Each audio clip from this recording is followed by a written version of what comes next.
Welcome, everybody. Thank you for joining another webinar hosted by CAMS. Today's webinar is about collections, and we have Tina Pace and Ryan McCabe here to help navigate the collection issues that we all face on a regular basis. So Tina is our North Carolina attorney. Ryan is out of South Carolina. So I will let them introduce themselves here shortly. As a reminder, we are recording this session and we do post it to our website, the camsmgt.com website. You'll see a section under the board members page that has all of the webinars that we've hosted over the last several years. So please feel free to share that with your other board members for those that can't attend today. So we will be taking questions at the end of the webinar. So if you do have questions, please feel free to type those questions in the Q&A box at the lower section of your screen.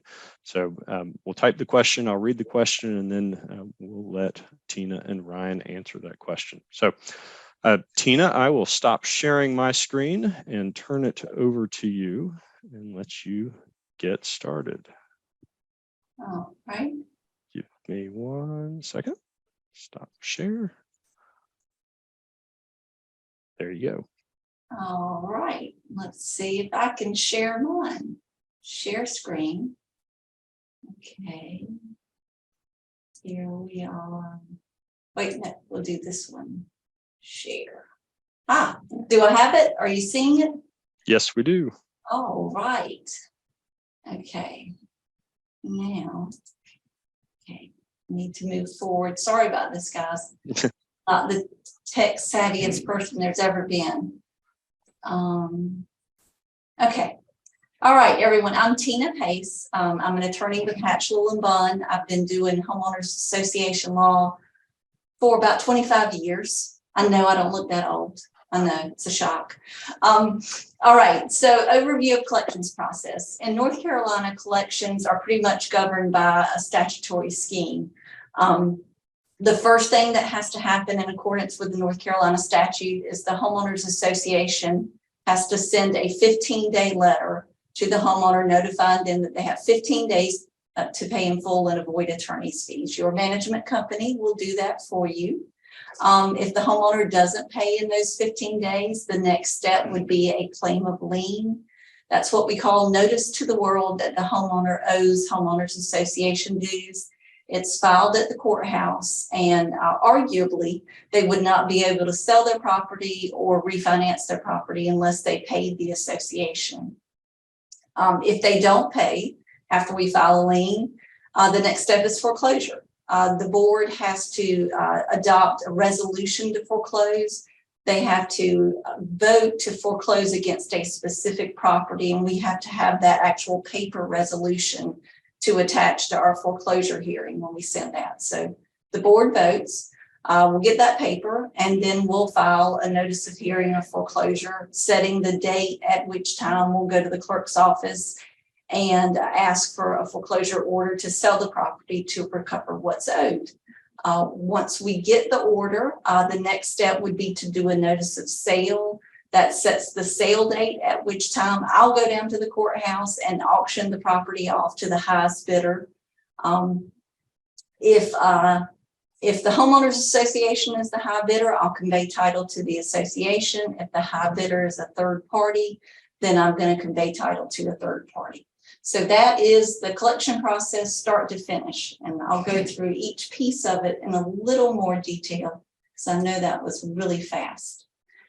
Okay, the 15-day letter, again, is something that's sent by your management company to the homeowner. It's sent to every owner of the property at every address of record, the mailing address, the property address, and the address of record at the tax office. It's sent regular mail.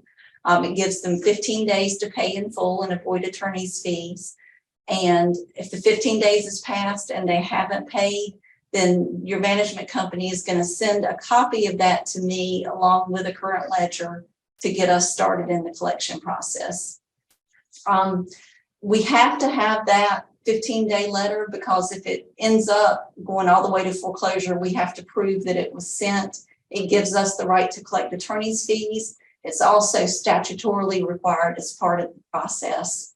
We will check that to make sure that it's been sent everywhere that it needs to go. And if it hasn't, then we'll contact the management company and give them the additional addresses to send it to. All right, let me see my arrows. Okay. If they haven't paid, the first step in our process is a claim of lien. And that's what I said is notice to the world that the homeowner owes homeowners association dues. The lien is so important. It protects you in so many different ways. First off, it's notice out there that they owe the association dues so that if they try to sell it or refinance it, the association will get paid. It's important if the homeowner files bankruptcy, because if you don't have a lien of record and the homeowner files bankruptcy, the association is an unsecured creditor, which pretty much means that you're not going to get anything. So you need to have that lien on record so that you're a secured creditor in bankruptcy and that you'll recover in the bankruptcy. The lien is also important if the bank forecloses. I'll go into more detail, but when a bank forecloses or the first mortgage forecloses, it wipes out the lien of the association.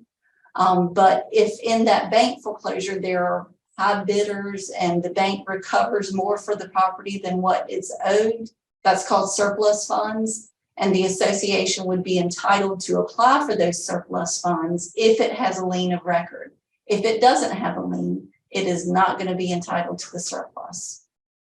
Just to let you know a little bit about liens, they're only good for 3 years from the date they're filed. If you don't file a foreclosure upon the lien within that 3 years, then it expires. Also, you need to go ahead and get to a lien relatively quickly. The statute of limitations for assessments in North Carolina is only 6 years. So you can't collect any assessments that are older than 6 years. So the lien kind of perfects that and allows you to collect them. Okay. If the homeowner doesn't pay after the lien, the next step in the process is foreclosure. I tell associations you have a big hammer to collect assessments here in North Carolina. It's called foreclosure. And there's only 2 options when we file foreclosure. The homeowner either has to leave their property or they have to pay the association. Those are the only 2 options, unless, and there's always an unless, and the unless is if the bank forecloses or if there's a bankruptcy. And in those 2 cases, the association has the potential to be wiped out and not recover anything. All right, we'll go through the foreclosure process. Like I said, the first thing that has to happen is the board has to vote to foreclose against the specific property. And we have to have a foreclosure resolution that's executed by the board that they either voted or by written unanimous consent, they've agreed to foreclose on this property. I can supply you with that form. CAMS already has it, but I would need that before I could file the foreclosure. In filing the foreclosure, what we're filing is a notice of hearing, setting the date at which time we're going to go in front of the clerk and ask for a foreclosure order, allowing us to sell the property to recover what's owed. Very few things are considerable in that hearing.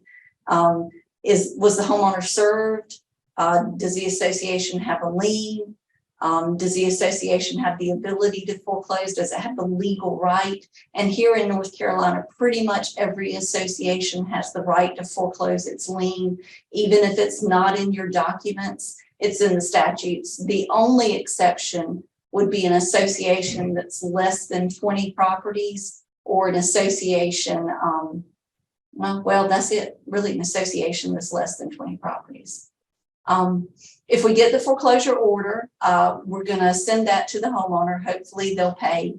I can tell you very few of my cases, like less than 1%, ever get to this point in the process. People will generally pay prior to that time. But occasionally you do have to go to sale to recover what's owed. The notice of sale is mailed to the homeowner. It's posted at the courthouse. It's published in the newspaper. It is expensive to publish in the newspaper now. It's used to be $200 when I started doing this. I've seen publication costs run as much as $2,000 So before we get to that point, we're going to like double check with you to make sure, are you sure you want to proceed with sale? Because it's such a huge expense. We will go to the courthouse, we'll auction off the property. I will bid on behalf of the association what it's owed. The association doesn't have to pay itself, so it's just a paper transaction. If there is a high bidder, then it'll go through a bid process whereby, you know, the association will have entered its bid. Then it remains open for 10 days for anyone to bid more than that. If someone does, then it remains open for another 10 days, and so on and so on and so on. I've seen these things go on for months. The good news is that if someone does outbid the association, you're pretty much guaranteed to get everything you're owed. So anyway, once there's a 10-day period where no one has outbid the last bid, then the bid becomes final. It's vested. I have no other option but to convey the property to the high bidder, and I will convey the property by deed to the high bidder. So, like I said, foreclosure is a big hammer. You're always going to collect. They're going to pay you unless, okay, here are two unlesses. If the bank forecloses. Under North Carolina law, the homeowners association lien is always subject to the deed of trust, to the bank mortgage. So if the bank forecloses, it's going to wipe out the lien of the association, no matter what point you're at in the process, whether you've just sent a demand letter, whether you filed a lien, whether you've actually gotten title to the property. The bank's foreclosure is going to wipe you out. We're not a super priority state, so we don't recover anything in the event of a bank foreclosure. That's why at every point in the process, we're making sure that the bank isn't foreclosing. We're doing a title update. We're making sure that there hasn't been a foreclosure filed or a substitution of trustee filed, because we do not want you spending good money after bad.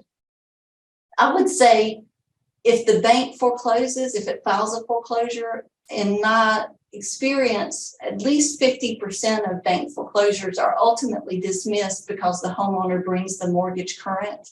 And in those cases, we just pick back up right where we left off. Your other unless is bankruptcy.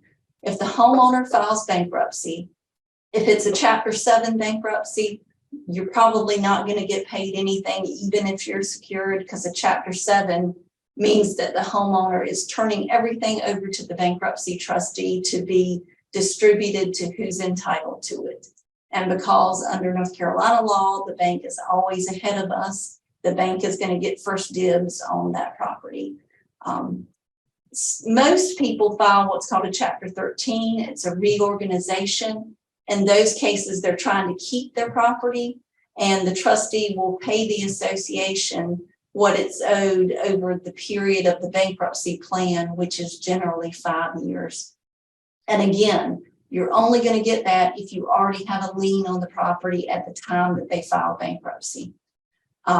Just to let you know, bankruptcy cases end 2 different ways: with a discharge, which means that the homeowner has done everything that they were supposed to do and that they've been discharged from all of their debts.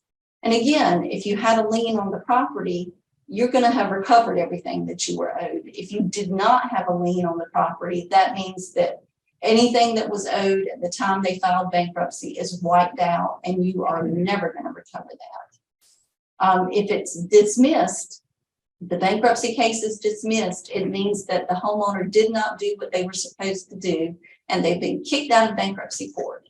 And if they have, we just pick up where we left off and keep on going. If you get any kind of notice that the homeowner has filed bankruptcy, do not attempt to contact the homeowner. Make sure your attorney knows, because there are federal laws that prohibit you from contacting a debtor once they file bankruptcy. Just to go over late fees. Late fees are even statutorily prescribed here in North Carolina. It's pretty much $20 per month or 10% of any assessment installment paid. So I advise my associations just do the $20 a month. It works out better. You don't have to calculate anything. We'll get to fair debt in a minute. And if you miscalculate something, if you count up that percentage incorrectly, then it could be a violation of the Fair Debt Act. So just do the $20 a month. Don't charge interest in addition to the late fee. Just go with the late fee. You could run afoul of usury laws if you're charging interest and the late fee. Okay. All right. Now, administrative fees, and this is me. This is Tina Pace at Hatchell Bunn. I do not collect collection fees or administrative fees or service fees unless it's expressly allowed in the covenants. And that's because there's a statute here that pretty much says that unless there's an express provision in the declaration for a service, collection, consulting, or administrative fee, then you're not entitled to collect it. And because of the Fair Debt Act, if you're wrong on that, there's severe penalties. And so I don't collect it unless it specifically says it in the covenants. Okay. Now we get to fair debt. This is why I won't collect these fees. The Fair Debt Collection Practices Act is a federal law that governs debt collectors. Who is a debt collector? I'm a debt collector. You are not a debt collector. Management company, the association that's collecting its own dues, is not a debt collector. A management company in general isn't a debt collector unless all it does for the association is collection. But in general, management companies provide such a broad range of services, they're not considered debt collectors. What can I not do? I can't harass, oppress, abuse a debtor, can't collect amounts not authorized by the governing documents, hence the administrative fee. And you can't communicate about a debt to a third party. So I can't talk to anybody unless it's the homeowner, unless it's the person who's owned the deed of the property. The consequences, if I violate that, are $1,000 penalty per letter that goes out in violation of that. So if there's a late fee that's improperly charged, if there's a collection fee that's improperly charged, every letter I send out that includes those is a violation of the Fair Debt Act. Now, since you're not subject to it, you're going to wonder why I went through that. The reason is because here in North Carolina, there's also a state statute. We'll go through that really quick here. The North Carolina Debt Collection Act. Who's subject to that? Not me, I'm exempted, but you, the association, and you, the management company, are. It doesn't have the specific regulations regarding notification and everything that the Fair Debt Act does, but it has the same principles. You can't harass or oppress or communicate a debt about a debtor to another third party. So those ideas about, hey, let's post a list of the delinquent homeowners at the pool this summer. No, don't do that. It's a violation of the Debt Act. So always a bad idea. And again, the penalties for that are pretty much the same as the federal law. So you as the association and you as the management company do not want to violate those. I'm going to go back here because there's something new in debt collection. It's called Regulation F. The Federal Fair Debt Collection Practices Act was passed back in the 70s, but there's never been regulations that enforced it until recently. This came about during, I think, the Obama administration, and then the Trump administration put it on hold. But then it came out in 21. And these regulations kind of try to codify the Fair Debt Act. And they say that they apply to management companies too. So even though I know it applies to me, the regulations say that it applies to the association and the management companies. And what these regulations provide is that the association and the management company have to give a Miranda warning with any kind of collection letter they send out that says, we're a debt collector. It has to give homeowners the option to opt in for email communications and the option to opt out. It prohibits the number of times you can call a debtor. It's very detailed and very onerous. There haven't been any cases on it yet. We'll have to see how this plays out over time. I can tell you that I personally do not believe that the regulation applies to management companies and associations, even though they say it does, for the reason that if you're not a debt collector and you're not subject to the Federal Fair Debt Act, then I don't see how you can be subject to the regulations that enforce it. But again, this will be worked out through the courts over a period of time. Okay. Okay, red flags of foreclosure. How am I doing on time? Okay, I'm already at 20 minutes. I'll go through this pretty quick. There have been a lot of recent cases in North Carolina on homeowners association foreclosures, and they've all ended very badly for the association. And they all hinge on service. Okay, so under North Carolina law, foreclosures are in rem proceedings. We don't actually have to get personal service on the homeowner. We have to attempt it. So what we do is we have to send the notice of hearing by regular mail, by certified mail. We have to attempt to have the homeowner served by sheriff. If the sheriff can't personally serve them, then he posts the property, and voila, you have service. That's how it works. That's how it's always worked. But there's been a bunch of recent cases over one specific provision in the statute that it says that the foreclosing party has to use due diligence to make sure that the homeowner, that the debtor knows about the foreclosure. And this due diligence is the part that gets tricky. It started in 2018 in Ray foreclosure of ACA. And I'll just go through it really quick. In this case, the homeowner had lived in Africa. She communicated with the association by email. She didn't tell them that she had moved to Africa. They had the property address and a mailing address. They sent everything to these addresses. They ended up serving her by posting the property, and the property was foreclosed on and was sold, at which time she got pretty upset and argued that she didn't have notice of it, and therefore the foreclosure should be overturned.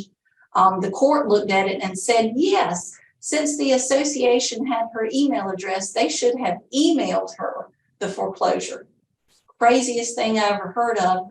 Email is not any kind of service under any kind of provision of North Carolina law, but nevertheless, the court determined that due diligence required that it be sent by email. So that was the first scary one. Then we had N. Ray George. This is even worse. In this case, the homeowner couple lived in St. Croix. They bought a house here for their daughters in Charlotte to live in while they went to college. They became delinquent on their assessments. The homeowners association filed a lien and filed a foreclosure. They sent the sheriff to the property. They knew that the homeowners lived in St. Croix, and they sent notice to St. Croix like they were supposed to. They did not attempt to personally serve the couple in St. Croix, but in their mind, they didn't need to, because when the sheriff went to the house, the lady who opened the door said, "Oh, I'm Mrs. George." And so the sheriff personally served Mrs. George, gave her Mr. George's copies of the paperwork because it was a person over 18 entitled to accept service. And the association thought they had good service. The sheriff said that they did. They proceeded on, they sold the property. It got sold to a third-party bidder, at which time the daughters then notified their parents, "Hey, mom, dad, the sheriff showed up, some guy's showing up saying that he owns the property and that we have to leave."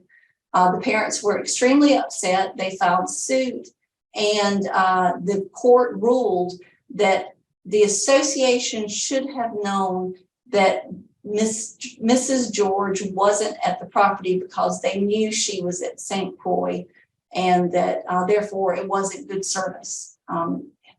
Again, I don't know how the association would have known Mrs. George could have been there to visit. Nevertheless, court said this wasn't good service, that the foreclosure should be overturned, that the third-party bidder was not a good faith purchaser for value. They had to give the property back up.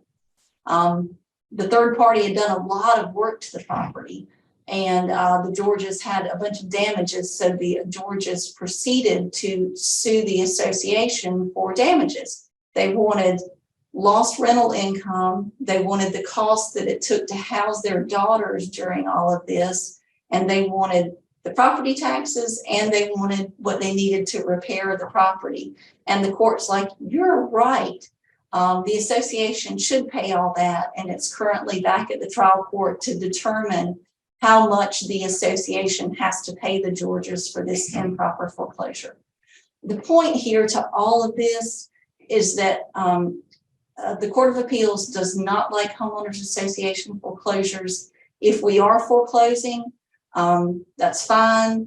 But when we get to the point of sale, we need to make sure that the homeowners have actual knowledge of this before you proceed to sale. And we can have that discussion when we get to that point. I just want to make you aware of it. It's extremely scary for both foreclosure attorneys here and for the associations. And so with that, my red flags, don't be a foreclosure shark. These third-party bidders are just completely out of luck. Try to communicate with the owner by every means possible. But having said that, that doesn't mean show up at their door and knock on the door. It means let your association attorney know how to get in touch with these people. If they don't live at the property, be very careful about foreclosing. And again, courts do not like homeowners association foreclosures right now here in North Carolina. And on that, I'm going to let Ryan take over and add to or contradict anything that I just said. And do I need to stop sharing my screen here? Let's see. So Ryan, would you like me to share your presentation? Yeah, that would be great. Or I can do it, but if you want to do it, I'll let you go ahead, and if you have it pulled up, ready to go. yeah. All right. Let's see. You remember how to do it. Tina, you will need to stop sharing. Okay. All right. Stop sharing. And Tina, I'll ask two questions while we're switching over. What is the normal cost for a homeowner association to file foreclosure? Actually, it's statutorily prescribed here in North Carolina. In an uncontested foreclosure, the association cannot collect more than $1,200 in attorney's fees. So actually the way we bill is formulated to stay under that threshold. That does not include costs. So it would be approximately $1,200 to foreclose in attorney's fees if you go through the whole process. There will be filing fees of $300 to file the foreclosure. There'll be service fees for the sheriff that would be in addition to that. And of course, if you ended up going to sale, that publication cost could be as much as $2,000, which again is more than I even charged to do the whole process. So, and the other question that came in, our HOA was adopted in 1982. Our declarations say we can collect a late fee and interest, and our rate is 1.5% interest. Why would you propose not collecting that interest? The reason being is because you can run afoul of usury laws. It depends on the math. That's 18% here in North Carolina. So if things go on for too long, your percentage can get up so high that you violate usury laws with the late fee and the interest fee added together over time. Also, it's just too hard to make sure that you've calculated the interest correctly. Are you doing interest on interest? Are you doing just interest on the assessment? There's so many different ways to figure that out. The easiest, safest way to stay within the Debt Collection Act is just do the $20 a month. Okay. So Ryan, tell us a little bit about South Carolina, and I'll say if you hit that display settings at the top, little drop down, you can switch, and it will show the. Oh yeah, swap presenter. Yes. Sorry about that. No problem. So South Carolina is known as the Wild Wild West. Tell us why. Yeah, first of all, I'd say Tina did a great job on that. I learned quite a bit from that, and I realized our appellate courts have been as harsh on associations as North Carolina has. Unfortunately, it does appear that the courts, I always tell clients, say that when we go to court, there's a bias already built in against the association, and you've got essentially 60 seconds to set the moral ground and to change the odds which are stacked against us when we go to court. The only time we've got an advantage, it feels like, is when we're in court against the developer, and I represent both. And so usually I know that, you're dealing with this pretty strong bias. And unfortunately, when you end up in the appellate courts, everything that happens is not in the record. And I think there's a tremendous amount of sympathy about someone losing a house over, what someone perceives to be an insignificant amount of money. However, we know, those of us who serve associations, that it's not, because they're essentially in a co-op. And if one owner doesn't pay, the other owners are having to pay. But I did think, so when you talk about the priority and that sort of thing, that would be the same as South Carolina, but because North Carolina is what I refer to as a deed of trust state, the way we own property and have liens is different in South Carolina. We're a mortgage jurisdiction. And so our association, the law on association liens is set up similar to the way we would foreclose a mortgage in this state. And the policy is drastically different. In North Carolina, as Tina explained, you send the notices and then you essentially notice a sale. In South Carolina, we have a judicial foreclosure process. So you have to file a lawsuit. I have to actually serve the owners. If I can't find them, I can go through a publication process, but I have to serve the owners and have to go through the full process that you go through with any type of lawsuit.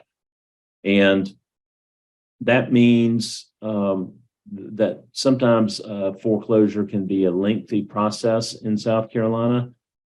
I would say that in most cases, when you're dealing with an association assessment foreclosure, more than 90% of the owners default. They really do not contest, because the amount in controversy doesn't justify hiring a lawyer and paying $5,000 to $15,000 to defend on a debt that they're ultimately going to have to pay. So most default or go onto a payment plan, but we do have to go through a full-fledged foreclosure process.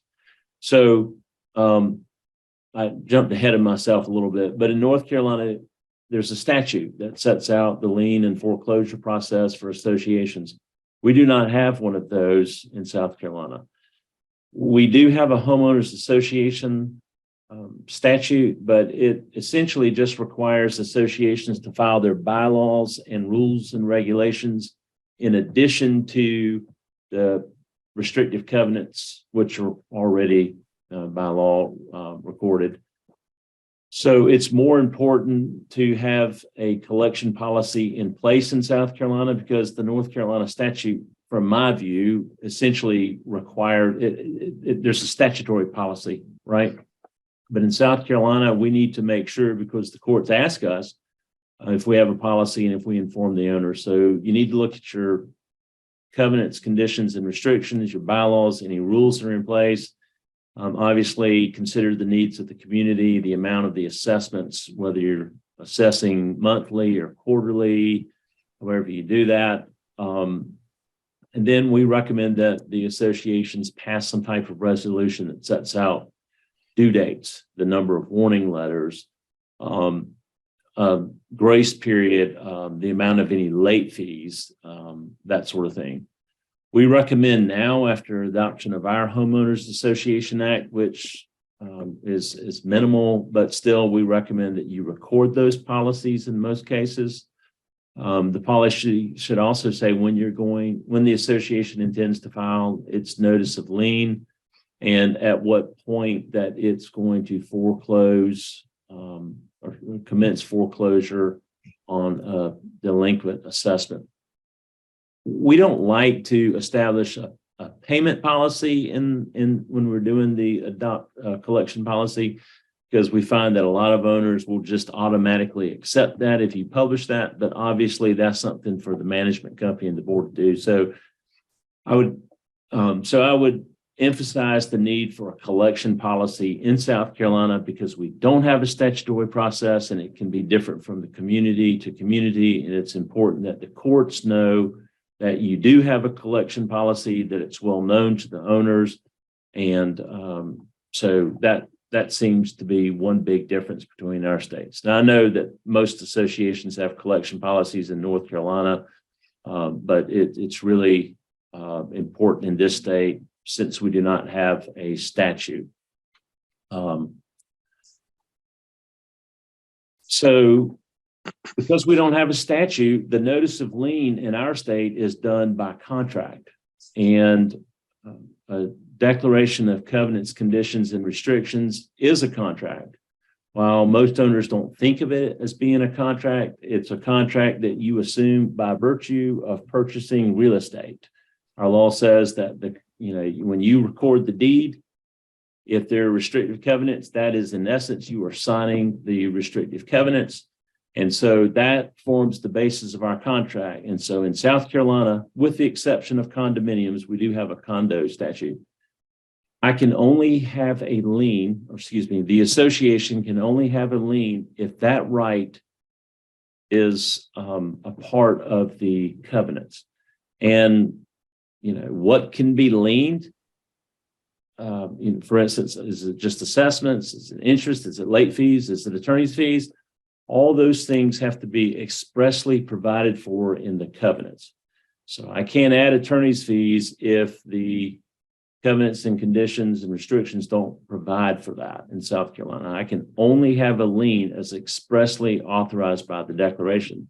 And unfortunately, we run into older covenants where there are no lien rights. And if you don't have lien rights, you can't foreclose, right? Because that's what a foreclosure is. It's a lawsuit to collect on a lien. So it's important to make sure that the association actually has lien rights, and then to understand the scope of those lien rights, assessments, attorney's fees, interest, fines are a big one. Many of a lot of the modern covenants omit a lien for fines. And so we have to go with that document. Another law that we have in South Carolina is that restrictive covenants are interpreted by a court to allow for the freest use of the property. So if the covenants don't expressly provide for a lien for fines, even if they do for the assessments and attorney's fees, then we can't have a lien for the fine amount. So very important to consider all these things when you're adopting a collection policy, and when you record your notice of lien. As a matter of fact, in South Carolina, you don't, unless the covenants specifically require that you file a notice of lien, you don't have to do that. In our state, the lien arises by virtue of the debt, assuming that's the language in the covenants, which it usually is the language. So we don't, this piece of paper we call a notice of lien. It doesn't have any effect. However, there's nothing magical about filing a lien. It arises when the debt's due under most documents. We do use the notice of lien because it's an effective tool. It's official. It puts other prospective purchasers or finance companies on notice if they're going to have any interaction with the property owner. It gets the attention of the debtor, shows the seriousness of the association to collect the debt. And when times are good, the economy's up, it does tend to be more effective than, or it can be pretty effective.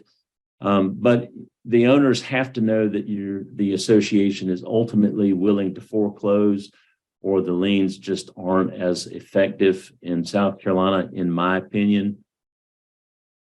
Our priority is the same as what Tina discussed, so I'll skip this slide. And by the way, if any of your viewers want a copy of this, you're welcome to share this. There's a lot of information I'm not going to cover because of the limited time and because Tina covered some of these issues. But ultimately, what the association has is 4 options, assuming these are available under their documents. Remember, foreclosure is litigation in South Carolina. So one option is the association can go to magistrate's court and can obtain a judgment. No lawyers needed, but the management company can't do that. It would have to be someone who served on the board. Another option is to go to circuit court and get what we call a money judgment in normal parlance, but just a judgment like you get in magistrate's court. A lawyer is needed for that, or to go to circuit court and go the foreclosure route, which is the one we recommend. Judgment's good. It attaches to real and personal property in the county. Actually, for it to attach to personal property, you have to undertake an additional step. But if the debtor owns property in other counties, you're going to have to file that judgment in all of the other counties where property is owned. In order to collect on it, you have to go through an execution process. As far as the magistrate's court, it can be fairly inexpensive to get the judgment. However, it's no more effective than a lien in most cases, even though in theory it attaches to other property. It can be very expensive to actually execute if the debtor is not willing to pay after you get the judgment, which is normally the case. If the association wants to go through to foreclose, one, as we already discussed, it has to be allowed under the Declaration of Covenants, Conditions, and Restrictions, then required to file that in circuit court, requires filing of a lis pendens, serving a lawsuit. If the owner defaults, which they do in the vast majority of these cases, you then move the case over to the master in equity, which is a circuit court judge who handles foreclosures. And you'll have to go through a hearing process, advertising, and a sale. The property is sold subject to any prior mortgages. And when I say sold subject, that means if the foreclosure judgment is for $10,000 and there's a $100,000 mortgage on it, we would sell the property. Usually we bid the amount of our judgment, but the purchaser at the foreclosure sale takes the property with the mortgage in place. Okay, so as Tina was mentioning on the priorities, this does not extinguish any mortgages that were filed or any other liens that were filed before our foreclosure, or excuse me, before the debt accrued. Still have people that will buy it. Usually there are these foreclosure sharks or other people who are willing to buy. And as Tina mentioned, they do create problems. Usually by the time you get to this stage in the process, most owners are trying to work out terms. Remember, really what the association is getting out of this process, in my assessment under South Carolina law, is an eviction. That's what you're getting. And so the owner is going to pay the assessment to avoid an eviction. Now, there are times where there's significant equity in the property, and you easily find a buyer who notices that the property is worth significantly more than the mortgage. But most of the time, what's really happening here is the owner's facing an eviction. And so the owner will pay the association to avoid the eviction. So,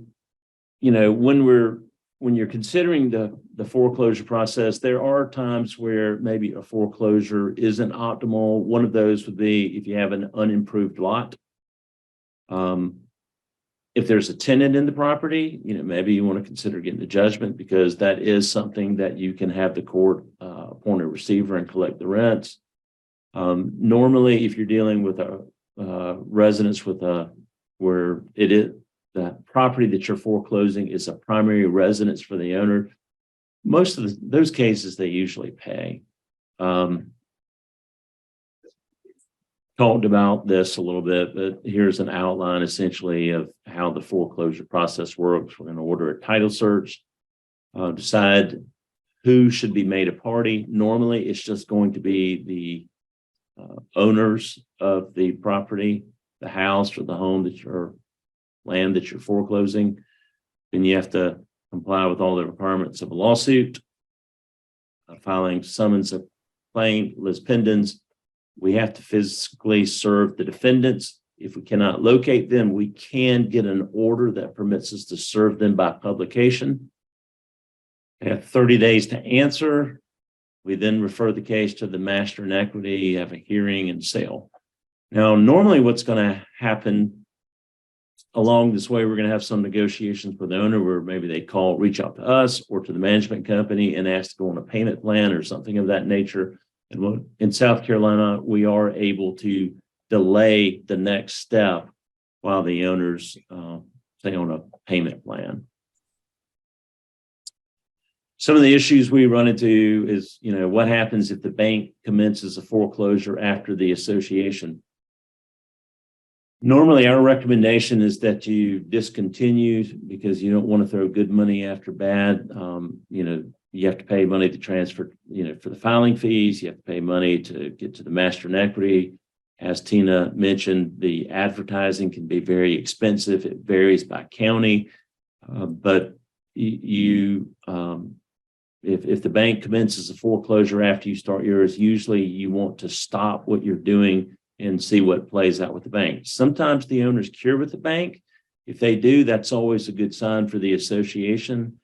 In my experience, it's tremendously rare for the homeowners to pay the bank or get in good standing with the bank to lose the house to a foreclosure. That's incredibly rare. If the bank does foreclose, it's okay. I try to remind managers and boards that, in my opinion, it's important to have a policy and enforce it. If you do that, you're more likely to get people to pay, the owners to pay, and to pay timely. A lot of the debtors know how many days they have before the electricity is turned off. They know how many days before a car is towed or before the credit card shuts them off. And you really want to have a policy like that for the association as well. That's going to collect more than what the lawyer can do for you. If the owners know that if you hit various stages, you're going to be subject to being served with a notice of lien, and then foreclosure is going to be commenced if you get to the other threshold. That tends to work better anyway when the owners know that that's what's going to happen. So if you lose one or the bank steps in, okay, you can't win them all. That's all right. You really want to enforce your policy and not focus so much on each individual. Focus on the policy. Some of the other issues we run into, what about small assessments? We have some associations with $100 a year or $200. Those are really difficult in South Carolina. The judges hate those. We're facing a statute of limitations. I've been practicing for 24 years, and I've been representing developers and HOAs for almost 20, and I don't know what the statute of limitations is in South Carolina. Maybe it's 3 years, maybe it's 20 years if it's a document under seal. We don't know. The safer course is to always go with the 3 years, but there's also something called latches because we're foreclosing in equity.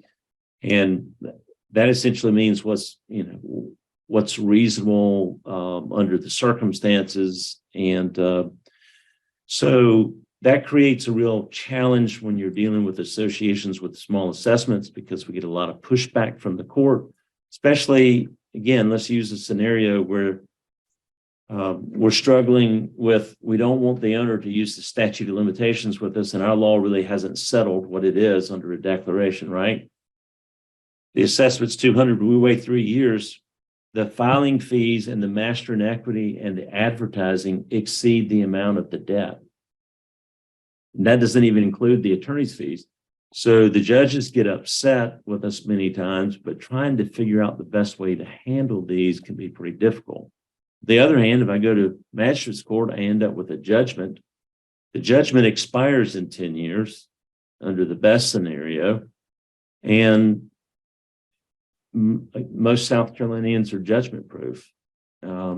So those are the most challenging for us and frustrating for the board, is when you're dealing with associations with small assessments. I assume Tina would probably echo that frustration. That's a real challenge for us, especially with judicial foreclosure. But it's important to also know the judge you're going to appear before, because each have different ideas and about what they consider to be a reasonable debt, a reasonable amount to foreclose. And we do from time to time have judges that say, I'm just going to give you, even though we will go through the entire foreclosure process, there have been scenarios where the judge says, I'm not going to allow you to foreclose it. I'm going to give you a judgment. And this is just not enough. And that can be pretty frustrating, because now, with the foreclosure, we have a date. The homeowner has a date with fate, right? There's a sale date. I know we're going to get our money. But if I get a judgment, I've got another piece of paper, like Tina says, I've got a ledger that says that they owe the association money, but there's no way for me to encourage them. And we don't have time for it today, but there are a lot of exemptions that apply when you're trying to collect a money judgment. If I want to sell the house at a sale, I have to be able to put $60,000 in that owner's pocket out of the sale, pay off all the mortgages, and pay the association off. That becomes a real challenge in most associations. We kind of talked about some of these. Anyway, I think I've used up my time. Yep. So I'll say, Ryan, if I can, I'll jump in with some questions. Yeah. And we've had a few that have asked, so I'm going to paraphrase a few questions that are very similar. But from what it sounds like, we shouldn't even attempt to recover an unpaid assessment. We've heard a lot about what we can't do. Can we successfully foreclose on bad debt? Well, yes. I'm sorry. Maybe I oversold the likes to tell you all the bad stuff that could happen up front, so that when something happens, you don't say, you didn't tell me, right? No, we recommend that you adopt a policy. And if the assessment is $400 or $500 a year, if the policy is when you're 90 days late or 500 or your account balance reaches 550, let's say if the penalty is $50 late fee, then set that policy, lien on that date. And if your policy is we foreclose at $1,500, when they reach that threshold, automate it. Of course, you send the notices. Most debts are collected. However, I think what I'm trying to say is there's an awful lot of discretion in the way our process works in this state. And ultimately, a judge can do whatever he or she wants to do. And sometimes we do get pushback, but I would say most of these cases pay. Some that are real struggle are the ones that are low dollar amounts. So when we're talking about an association with assessments under $400 a year, those present real challenges with the court, especially in the environment that we're in today. And I think a lot of that became worse after COVID, when the courts weren't allowing people to be evicted and everyone was saying, I haven't been able to work, even though they were getting, a lot of PPP money and other things. We were flush with cash. And remember, there's a lot of sympathy on the side of the debtor, but my philosophy, my recommendations have always been set a policy when you're going to lien, when you're going to foreclose, of course, and when the notices that you're going to provide, and implement that policy so the owners know, when I reach this threshold, I'm going to be served with a lien. When I reach this threshold, I'm going to be served with a foreclosure. Are you going to win them all? No, but you're going to win most of them, and most are going to pay. There are going to be bankruptcies where the association is going to miss out or get pennies or nickels. And there are going to be situations where the bank beats us, but we're going to collect on most of them. However, you do need to trust your manager's judgment. They do a lot of these. They're aware of these. They see so many of them, and you need to trust the lawyer's judgment on when you need to be careful and when you need to be prepared that you might get a bad result here and there. But I think you need to press forward. If you don't, then you know what happens. If you start with 5 people, see they don't pay, and if there's no enforcement, sooner or later that list grows to 20 and 30. So you've just got to stay on them. Yep, it does. Tina, do you have a dollar amount in mind there or a time frame in mind for? No, I don't actually. I mean, and for this reason, no matter what the dollar amount is, if dues for that association are $200 every quarter or $20 every quarter, when someone doesn't pay, it's the same percentage hit to the budget of the association. So North Carolina law says you can't file a lien until they're more than 30 days delinquent, and you can't file a foreclosure until they're 90 days delinquent. And I don't ever get cases before that anyway. So I don't have a dollar amount in mind, and I'll echo what Ryan said. Even though sometimes you have a bad outcome in a foreclosure, you push it to that point because sometimes it takes that to make people pay. And when people see that you're going to foreclose, if they don't pay their assessments, then suddenly everyone else in the neighborhood starts paying. So you enforce it, you stop the bleeding, you'll get somebody in there who does pay at least, and it lets everyone know you're serious about it. Okay. So next question, and this is specific to North Carolina, but South Carolina may have something too. So in North Carolina, is there a public database that tracks bank foreclosures? I come from Maryland, and there's a Maryland judiciary case search that we can find out bank foreclosures. No, it's actually on a case by case, county by county basis here in North Carolina.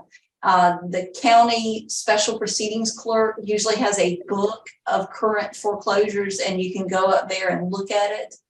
They are all published in the newspaper, so you can look in your local paper and see what foreclosures there are. The other thing is, and this is changing, is that Wake County and Johnston County and Lee County have gone to electronic filing, and that database is public. I think you do have to get some kind of ID to get on the site. Eventually, all counties in North Carolina will be electronic filing, but currently just those 3. So I think eventually it will be public, but right now you'd have to actually go to the clerk's office in your county. Okay. So I'm not sure if this is North or South Carolina, but I know you can have this language in both. So can benefited assessments be liened? And so I guess a benefited assessment, so an assessment that only benefits one owner or multiple owners that receive a service. There's no difference in North Carolina law. As long as the assessment is allowed per the covenants, it's part of the total assessment, and the total assessment is subject to the collection action I explained. South Carolina, as long as the documents provide for that, as long as the terms of the specific declaration allow for it. Generally, when I have a neighborhood that's sophisticated enough to have these neighborhood associations and that sort of thing, normally they provide for a lien. It's for any amounts owed. So question we get all the time, what is y'all's opinion on liening for fines? Under North Carolina law, it's treated no differently. I can lien for a fine. The only difference for fines under North Carolina law is if all that is owed are fines and attorney's fees and late fees associated with those fines, then I cannot do the foreclosure process that I described. We would actually have to do a judicial foreclosure like Ryan described. So in South Carolina, our policy to avoid fair debt problems and lawsuits, these can be dangerous, is that we will only file and foreclose if the fines are essentially incidental to the amount of the assessment.